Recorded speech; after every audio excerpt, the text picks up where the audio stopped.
I'm Betty. I'm a 32-year-old working mother, living with my husband and son.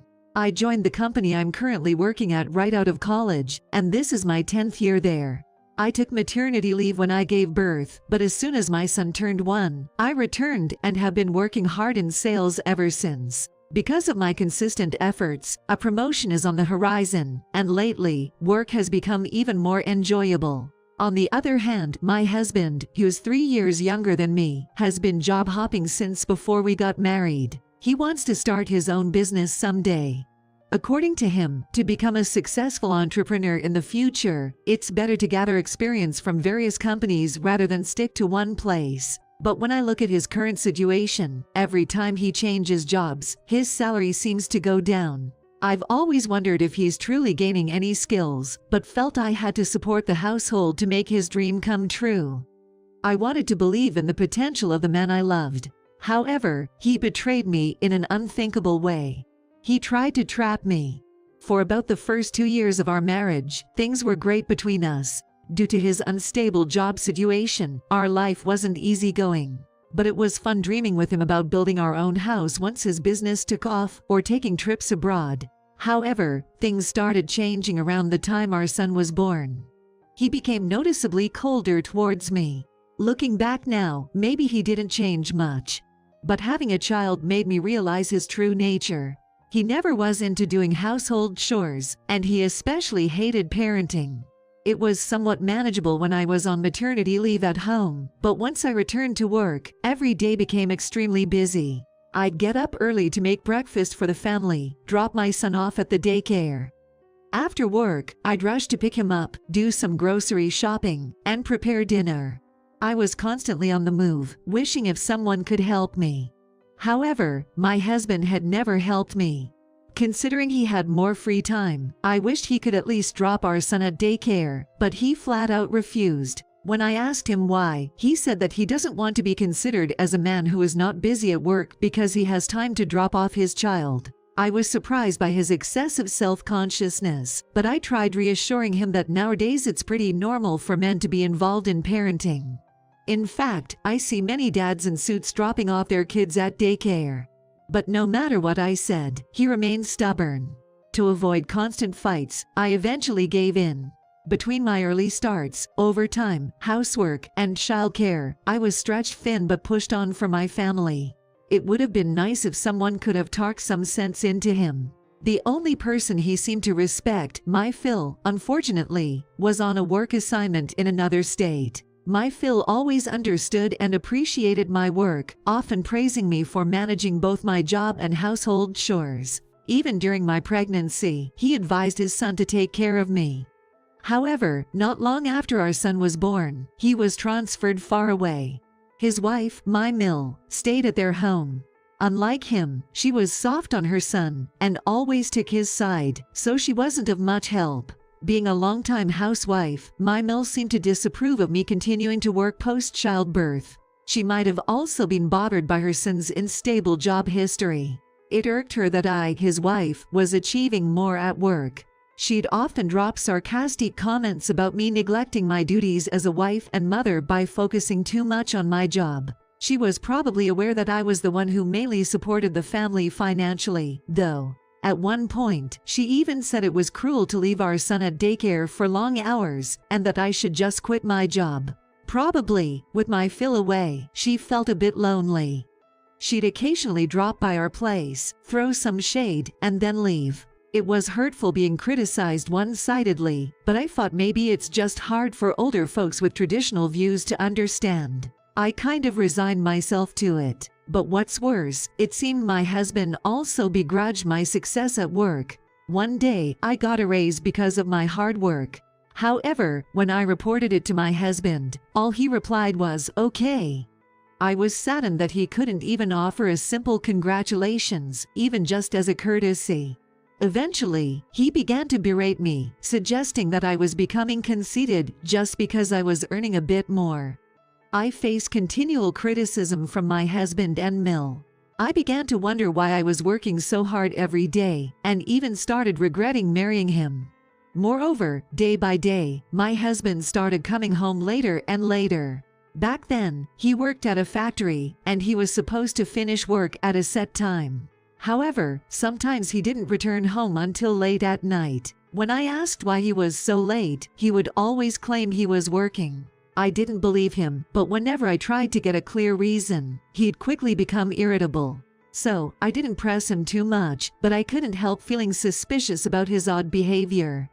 Then, the unexpected happened. One evening, my mom dropped by our house and announced, while it was common for her to visit without notice, that particular day had been exhausting for me.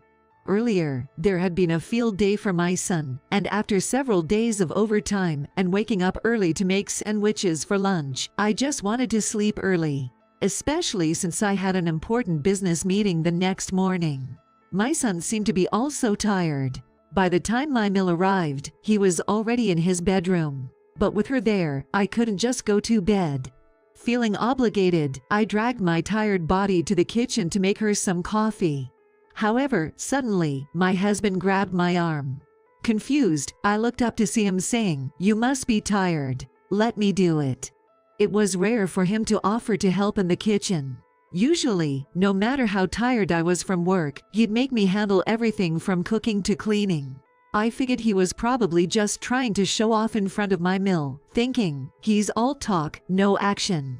I tried to proceed to the kitchen, ignoring him. But he didn't let go of my arm. With a firm tone, he said, "Just sit and rest," forcibly guiding me to the couch. I was in a bind. If I let my husband make some coffee, my mill would start grumbling. She'd probably grumble about how I was bossing him around. However, to my surprise, even my mole said, "Just sit down and relax," holding me back with a smile. While I was talking to her, my husband went to the kitchen and began making some coffee. Something was off. There's no way they'd both suddenly become so kind. What's going on today? As I pondered, my husband came over with a tray of cups. "Well, have some coffee." He smiled, placing the cup in front of me. I thanked him, but kept a close eye on him. He kept sneaking glances at me. Even my mill seemed unusually restless. Something was definitely up. I then turned my gaze to my cup. And it hit me. I realized he was up to something. There was a reason behind their sudden kindness. I wasn't going to fall for their tricks. I decided to act immediately. Oh boy, they better be ready. I won't hold back anymore. Lifting the cup in front of me, I stopped just before taking a sip and said to my husband, "So, we have some cookies, right? Shall we eat them?" Normally, my husband would never serve snacks to guests, but since he told me to sit and rest today, he would have to bring the cookies. At first, he looked clueless, but as I expected, he said, "Oh, right," and got up to fetch the snacks from the kitchen. My mill said, "Oh, I'm sorry to bother you," and went to the kitchen as well. I didn't miss this opportunity. When my husband returned with cookies, I finally took a sip from my cup. My mill, who was sitting next to me, started drinking her coffee as well. For a while, the three of us made small talk, and I showed my mill a video of our son's field day. But both my husband and mill kept glancing at me strangely. Despite feeling their intense stares, I drank my coffee with a straight face. Seeing me like this, my husband tilted his head.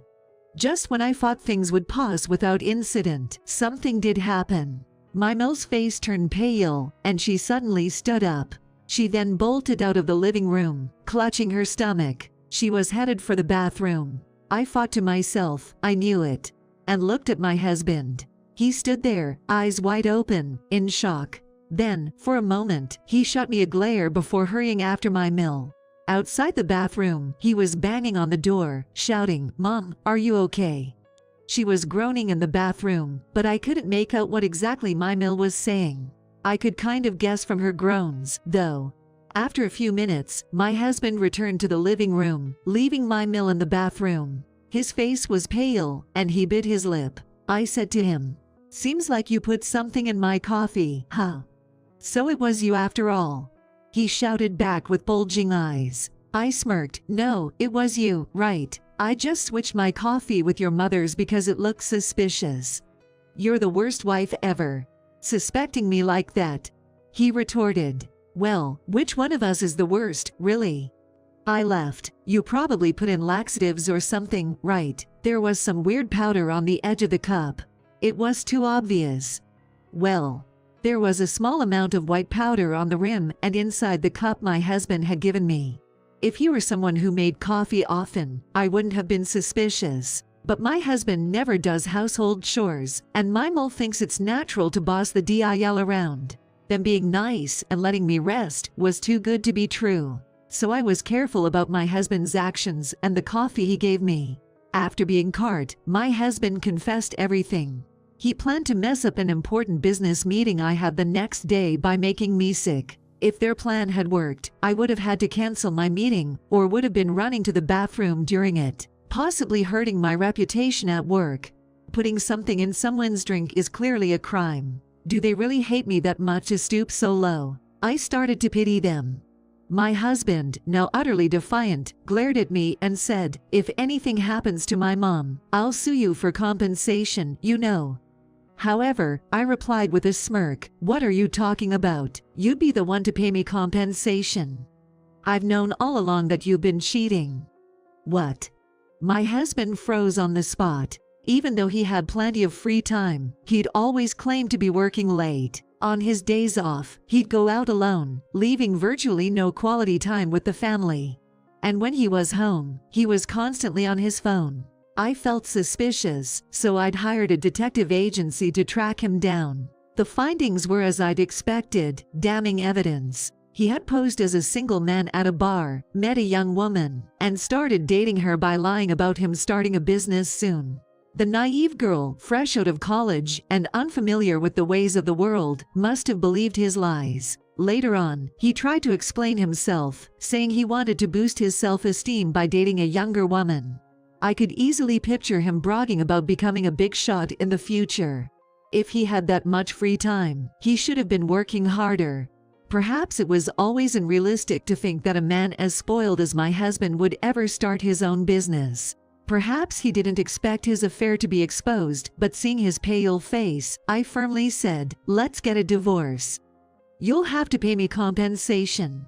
And of course, child support too." Perhaps realizing there was no way out, my husband resignedly said, "Fine." But he added, "Just so you know, I'm taking half of the savings. I know you've been secretly stashing away money.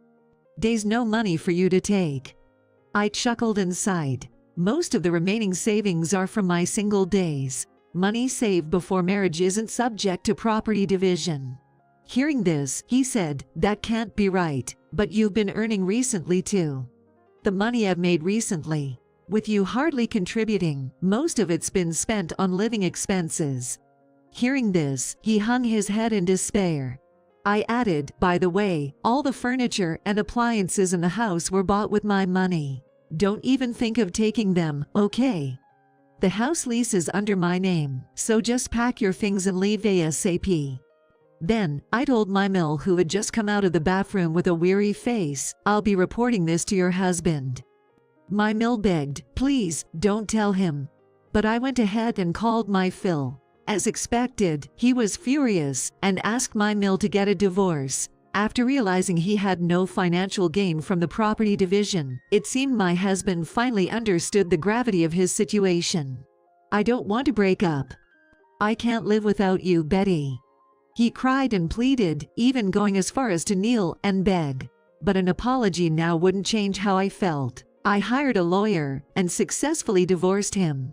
I demanded a large amount of money for compensation and child support. With a low income, he couldn't pay the compensation in a lump sum and ended up with massive debts. However, the punishment didn't stop there. I had filed a police report that my husband and Mill had put laxatives in my coffee, resulting in both receiving guilty verdicts for assault. Though they got suspended sentences, they now have criminal records. In the end, my husband was dumped by his mistress. To repay his debts, he worked tirelessly day and night. My Mill also got divorced, so they now live a miserably poor life together. He got what he deserved for trying to sabotage me, the backbone of our family, out of sheer jealousy. As for me, I recently had a very successful business deal and was promoted to the sales team leader.